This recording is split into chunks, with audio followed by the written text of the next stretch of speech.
ఆదోనిపట్నంలో నిన్నటి దినం సాయంత్రం 5 గంటలకి రామ్జల్ పార్క్ రోడ్డు దగ్గర ఉన్నటువంటి ఒక ఇంటి దగ్గర ఉన్నటువంటి అశోక్ లేలాండ్ గూడ్స్ వెహికల్లో ఇది పట్టుకోవడం జరిగింది.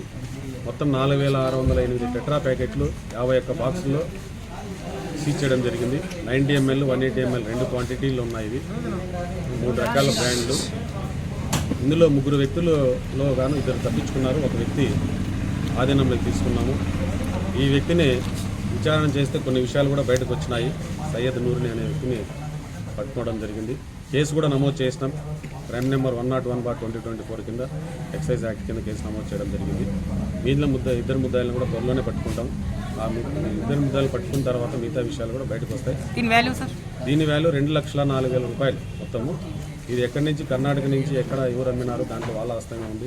ఇక్కడ ఇంకా ఇందులో ఆదోనిపట్నం నుంచి వేరే వాళ్ళ హస్తం ఉందా అనే విషయాలు కూడా దర్యాప్తులో వెలుగులోకి రావాల్సి ఉంది. మీ పేరు? నా పేరు రామలింగయ్య, ఆదోని 3 టౌన్ ఇన్స్పెక్టర్.